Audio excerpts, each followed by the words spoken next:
എല്ലാവർക്കും പുതിയൊരു വീഡിയോയിലേക്ക് സ്വാഗതം. ഇന്ന് ഞാൻ സംസാരിക്കാൻ പോകുന്നത് നമ്മുടെ നാട്ടിൽ വിന്റർ സ്റ്റാർട്ട് ചെയ്തു അല്ലേ. കഴിഞ്ഞ ഒരാഴ്ച ഭയങ്കര മഴയൊക്കെ ആയിരുന്നു. ഇപ്പം എക്സാക്ട്ലി ആ ഒരു ക്രിസ്മസ് രാവ് എന്നൊക്കെ നമുക്ക് പറയാൻ തക്ക രീതിയിൽ ഒരു വിന്റർ സ്റ്റാർട്ട് ചെയ്തു. യൂറോപ്യൻ കൺട്രീസിലെ പോലെ അങ്ങ് മഞ്ഞ് വീഴ്ചയൊന്നുമല്ല. ഞാനൊരു ഷോർട്ട് വീഡിയോയിൽ ഇന്നലെ അപ്ലോഡ് ചെയ്തിട്ടുണ്ടായിരുന്നു. ഞാൻ സ്കിൻ എങ്ങനെ നമുക്ക് സൂക്ഷിക്കാം എന്നുള്ള കാര്യം പറഞ്ഞിട്ടുണ്ടായിരുന്നു. ഇന്ന് പറയാൻ പോകുന്നത് നമ്മുടെ ഹെയർ എങ്ങനെ അധികം ഡാമേജ് ആവാതെ നമുക്ക് കൊണ്ടുപോകാം എന്നുള്ളതിനെ കുറിച്ചാണ് കേട്ടോ. അപ്പോൾ നേരത്തെ പറഞ്ഞതുപോലെ ഈ ഒരു വിയേർഡ് വിന്റർ സമയത്ത് നമ്മുടെ ഹെയർ നല്ല രീതിയിൽ ഡാമേജ് ആകും. കാരണം നമ്മൾ അത്രയധികം ഇതിനെ കെയർ കൊടുക്കുന്നില്ല. നമുക്കറിയാം ഈ ഒരു കാലാവസ്ഥ നമ്മളെ വളരെയധികം എഫക്ട് ചെയ്യുന്നുണ്ട്. ഞാൻ ഇന്നലെ ആ ഷോർട്ട് വീഡിയോയിൽ പറയുന്നുണ്ട്, ലിപ്പൊക്കെ ഇങ്ങനെ ഉണങ്ങി വരണ്ട്, ചിലർക്ക് ബ്ലഡ് ഒക്കെ വരാറുണ്ട്, കൈയും കാലും ഒക്കെ ഭയങ്കരമായിട്ട് വലിഞ്ഞു മുറുകാറുണ്ട്. അപ്പോൾ നമ്മളിത് എഫക്ട് ചെയ്യുന്നുണ്ട്. പക്ഷെ അതിനുള്ള റെമഡീസ് ഒന്നും പലപ്പോഴും നമ്മൾ സ്വീകരിക്കും. അപ്പോൾ ഈ വിന്റർ ടൈമിൽ മുടി ഡാമേജ് ആവാതെ എങ്ങനെ ഭംഗിയായിട്ട് കൊണ്ടുപോകാം എന്നുള്ള കാര്യത്തെക്കുറിച്ചാണ് ഞാൻ പറയാൻ പോകുന്നത്. വളരെ സിമ്പിൾ ആയിട്ടുള്ളൊരു കാര്യമാണ് കേട്ടോ. അതായത് പണ്ടൊക്കെ എന്ന് പറഞ്ഞാൽ നമ്മുടെയൊക്കെ അമ്മമാരുടെ ആ ഒരു ജനറേഷനിൽ ഇവർക്ക് സ്കൂളിൽ പോകുന്ന സമയത്ത് മുടിയിൽ നല്ല എണ്ണയൊക്കെ പുരട്ടി പിന്നി മടക്കി ഇങ്ങനെ കെട്ടിവെക്കുമായിരുന്നു. അതായത് അതിന്റെ അറ്റം പുറത്ത് കാണാത്ത രീതിയിൽ കെട്ടിവെക്കുമായിരുന്നു. അതുകൊണ്ട് തന്നെ ഇപ്പോൾ നമുക്ക് നോക്കിക്കഴിഞ്ഞാൽ മനസ്സിലാവും, നമുക്കൊക്കെ ഉള്ള മുടിയിൽ അധികം ഇരട്ടി മുടിയും ഉള്ളുമൊക്കെ നമ്മുടെ അമ്മമാർക്ക് ഉണ്ടാവാറുണ്ടല്ലേ. അവർക്ക് ഇപ്പൊ മുടി കുറച്ച് കുറവാണെങ്കിലും നമ്മളിങ്ങനെ സൂക്ഷിച്ച് നോക്കിയാൽ മനസ്സിലാവും, അയ്യോ ഇവർക്ക് ഇപ്പൊ ഇത്ര മുടി ഉണ്ടായിരുന്നെങ്കിൽ നമ്മുടെ കാലത്തൊക്കെ ഇവർക്ക് എന്തോരം മുടിയായിരുന്നു. അപ്പൊ അതിന്റെ ഒരു കാര്യം എന്ന് പറയുന്നത് മുടിയുടെ അറ്റം പിളരാതെ അവർ നോക്കിയിരുന്നു. എങ്ങനെ മുടിയുടെ അറ്റം പിളരുമെന്നല്ലേ.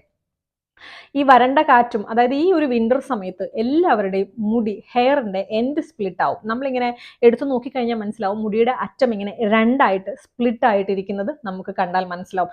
ആ സ്പ്ലിറ്റ് ആവുന്ന മുടി പിന്നെ വളരുകയില്ല, അത് ഡാമേജ് ആയി എന്നാണ് അർത്ഥം. അത് പതിയെ അതങ്ങ് കൊഴിഞ്ഞു പോകും. അപ്പോൾ നമ്മളിങ്ങനെ ഒരു പിടി മുടി എടുത്ത് നോക്കിയാൽ ഒരു 1000 മുടിയിൽ ഒരു 700 മുടിയോളം ഇങ്ങനെ എൻ സ്പ്ലിറ്റ് ആയിരിക്കുന്നുണ്ടാവും. അതൊക്കെ ഡാമേജ് ആയിട്ടുള്ള ഹെയർ ആണ്. അപ്പോൾ ആ ഡാമേജ് വരാതെ എങ്ങനെ നമുക്ക് നോക്കാം. വിന്റർ സമയത്ത് നമ്മൾ ഓഫീസിൽ പോവുകയാണെങ്കിലും ഇനിയിപ്പം ടീച്ചേഴ്സ് ആണെങ്കിൽ കൂടി മുടിയുടെ അറ്റം പുറത്തു കാണാത്ത രീതിയിൽ ഒന്ന് കെട്ടിവെക്കുക. ഇപ്പൊ നിങ്ങൾ ആലോചിക്കുക, അതെങ്ങനെ സാധിക്കും? രണ്ടായിട്ട് മുടി പിന്നി കെട്ടി ഞങ്ങൾക്ക് ഓഫീസിൽ പോകാൻ പറ്റുമോ? ഇല്ല. നമ്മൾ ജീവിക്കുന്നത് 2024 അല്ലെ, 2025 എത്താൻ പോവാണ്. ഇപ്പം കോമൺ ആയിട്ടും, അതായത് പ്രായഭേദമന്യേ അതൊന്നും നോക്കാതെ എല്ലാവരും കോമൺ ആയിട്ട് യൂസ് ചെയ്യുന്ന ഹെയർ സ്റ്റൈലാണ് മെസ്സി ബൺ. ഞാൻ ഇവിടെ കൊടുത്തേക്കാം കേട്ടോ. എല്ലാവരും ഇപ്പം ഒരു ഉദാഹരണം പറയണമെങ്കിൽ നയൻതാരയെ നോക്കിക്കഴിഞ്ഞാൽ മനസ്സിലാവും, ഏത് സമയത്തും മെസ്സി ബണ്ണാണ്. ഒന്നുകിൽ ഹൈ പോണി ആയിരിക്കും, അല്ലാത്ത സമയത്തൊക്കെ അവർ മെസ്സി ബണ്ണാണ്. അതായത് നമ്മുടെ അമ്മമാരൊക്കെ പണ്ട് വീട്ടിൽ നിൽക്കുന്ന സമയത്ത് എല്ലാം കൂടെ വാരി കോരി എടുത്ത് ഇങ്ങനെ അധികം വിയർക്കാതെ ചൂടടിക്കാതെ, ചൂടൊക്കെ ഒരുപാട് കൂടുന്ന സമയത്ത് വാരി പൊക്കി കെട്ടി വെക്കില്ലേ, അതിപ്പോഴത്തെ ട്രെൻഡാന്നേ. അതാണ് മെസ്സി ബൺ എന്ന് പറയുന്നത്. അങ്ങനെ കെട്ടി വെക്കുമ്പോൾ കിട്ടുന്ന ഒരു ഐശ്വര്യം ഉണ്ടല്ലോ. ഞാനിങ്ങനെ നയൻതാരയുടെ ഫോട്ടോസ് കൂടുതലും നോക്കുന്നത് ഈ മെസ്സി ബൺ കെട്ടിയേക്കുന്നതാണ്. എത്ര ഭംഗിയായിട്ടാണ്, വളരെ ലേസി ആയിട്ടാണ് ആ ഒരു ഹെയർ കെട്ടുന്നത്. നമ്മുടെ കയ്യിൽ ഒരു ക്രഞ്ചസോ ഒരു ക്ലിപ്പോ എന്തെങ്കിലുമൊക്കെ ഉണ്ടെങ്കിൽ നമുക്ക് ഈസി ആയിട്ട് അത് ചുറ്റിക്കെട്ടിക്കൊണ്ട് വെച്ചാൽ മതി. അപ്പോൾ അതിന്റെ എൻഡ് പുറത്തു കാണാത്ത രീതിയിൽ ചുറ്റിക്കെട്ടി വെക്കുക. അത് ട്രെൻഡ് മാത്രമല്ല, മുടിയെ പ്രൊട്ടക്ട് ചെയ്യാൻ ഉപയോഗിക്കുന്ന ഏറ്റവും നല്ലൊരു മാർഗം കൂടിയാണ് അത് കേട്ടോ.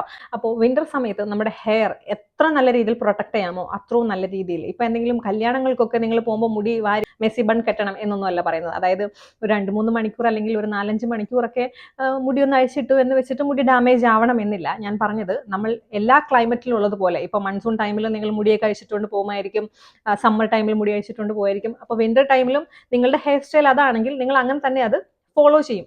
അപ്പോൾ വീഡിയോ എല്ലാവർക്കും ഇഷ്ടമായിട്ടുണ്ടെങ്കിൽ ഒന്ന് ലൈക്ക് ചെയ്യുക, ഷെയർ ചെയ്യുക, കമന്റ് ചെയ്യുക, സബ്സ്ക്രൈബ് ചെയ്യുക. Thank you so much.